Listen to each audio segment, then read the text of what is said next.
Hello, what's up, well today, and welcome back to channel 2. Yet again, another review. Again, channel called Destroy My View, and I post a review once every month. Yeah, this is very consistent, am I right? But moving on, this is a review for the Kingdom Airazer. So we'll start off to take a very quick look at packaging. So, quick look, Airazer, bird mode, and bot mode. Outside of the box, below the Kingdom Artwork. Other side, the rest of Airazer. Top of the box, the Maximum insignia, supposed to be Wolf on logo. Bottom of the box, nothing really important. Back of the box, you see her bot mode, her board mode, how much she puts in, and that's pretty much it. Yes, I'm still doing the throw the box thing. Don't come for me. But moving in to take a look at Airazer herself, you can see that she is on a figure stand, and it's in a nice, very good pose. But take out this, and second, close look. You can take a look at the head sculpt real quick. Let me just, make sure everything is angled quickly. So we take a look at head sculpt, and just straight off the bat, that head sculpt just absolutely spits Airazer in your face, and it will not stop. It just looks truly fantastic, very much like the original 90s design, and I love it. Coming down the arms, you can see again, very much like the 90s design for Airazer, but still slightly stylized. You can see a little Predacon as Maximum insignia on the arms. So I can get that in focus. There we go. Going down the legs, you can see some lovely detailing, some lovely paintwork on the figure. And the feet, the both fit on the back. Oh well, what we can do. That the figure, you can see it's actually fairly clean. The wings are supposed to be folded like this, but I had to split up for the pose I started the video. So it's supposed to be like this, but you can really split them however you really want your video. So just come look at the back. Quick look at all of that. I apologize if you can get the cricket. I'm sorry. Currently while I'm shooting this video, there's a cricket in the background. If y'all can hear it, I'm sorry. If you can, oh well, thank you. That's good for me, I guess. But coming to some folk accessories, I'll show them because that's coming to those being. Let me see. This. Those being her two little wrist rocket golden gun things. Don't know what these are really called, but you can see they're cast in a very dull, brown, same brown as the figure. You see, just comparing it and just painted over, and very nice gold paint. You see, very nice molding on these things. I can kind of get some light on them. Better show you all that. There you go. Shears, of course, come with two of these, like I showed you earlier. The exact same thing, exact same scope, exact same paint, everything exact same. And you can, of course, plug these onto the arms of the figure. So just take and plug them in, like so. Come on. Come on. Yeah, there we go. As you can see, plug them into the arm. Look, some people think that they're a bit of a size. I guess they should have been a bit smaller, but I'm not really. They just sleep over it. Nothing really too bothersome. Yeah, there you go. So you can shoot them. I wish she had some kind of launching gimmick that's kind of old. The old 29 era. Some it's called. I'm sorry, I'm going way off script. So articulation, head is on a ball joint. You can get some nice side to side, some very nice up, and a little bit down. Shoulders can go full 360 around. Got kind of move away from the wings. They can go out that far. Do a bicep cut. And I guess you'll have not too long cut that. You get a above 90 degrees bend at the elbow, as well as a bit of up and down at the wrist if you really want to use that. The wings, oh gosh, all sorts of wings. You can see, see I have one joint here, one joint here, one joint there, one joint there, and one joint there. So there's a lot of possibilities in these wings. You can get some, maybe that fell off. You can get them into very dynamic poses. When you get the board mode book, get the more of that later. Let's see. You have a waist swivel, which is fully active. You can go 360 around. Legs can go out that far. If you open the cross plate, they can go out straight just fine. If you want to keep that down, you can keep they will just flare slightly off to the side. You do get a above average split. You can go very nice like that. You get a cut just under the, just above the knee. You get a well past 9 degrees of bend there on that single joint at the knee. If you really want content, you can do this little from backwards thing with the ankle, but it's not really like actual articulation, just body transformation.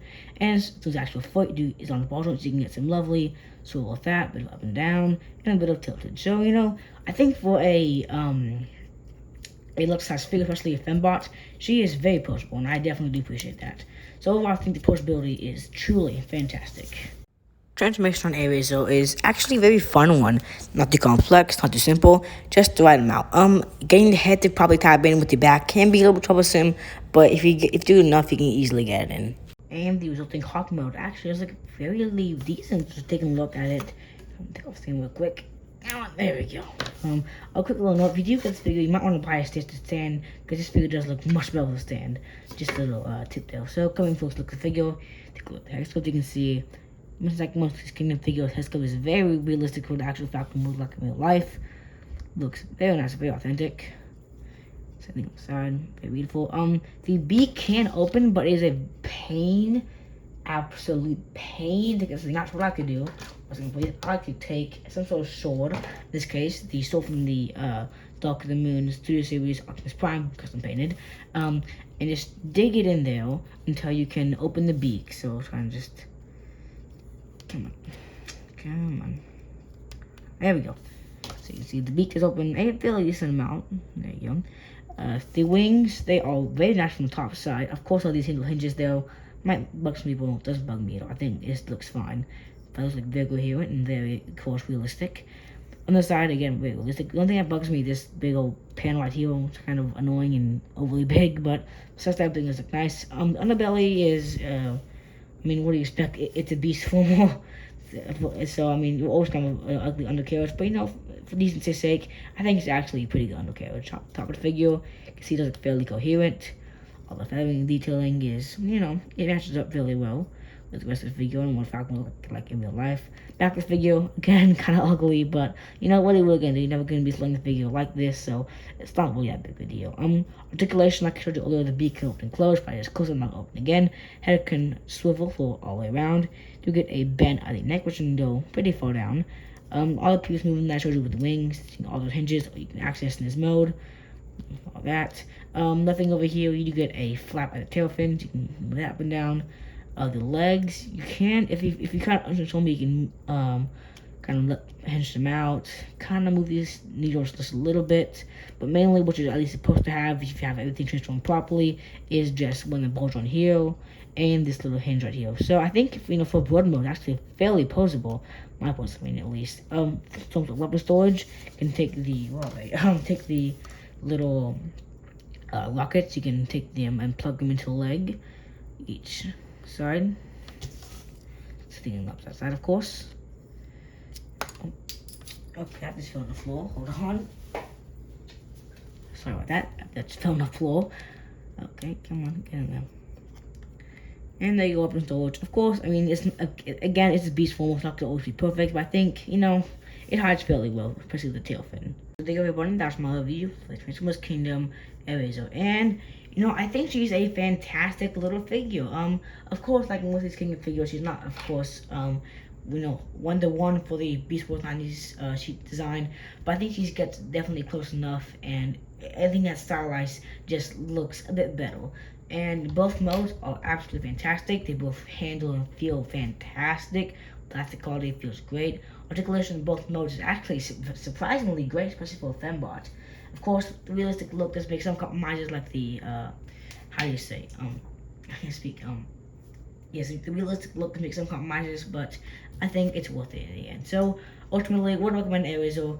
Absolutely. If you can go out and find one, please do yourself a favor and get one. I promise you will not regret it. Now, before I do end this review, I need to give a absolutely huge ginormous shout out to the Alfonso Nation. Thank you so much for providing me this video. In case you don't know, Alfonso Nation is a fellow YouTuber. He's much more popular than I am, and I was able to meet him up at a place called the Toy Room in Lafayette. It was fantastic, and he provided me with this figure and also the Kingdom Warpath, which I'll review him sooner or later.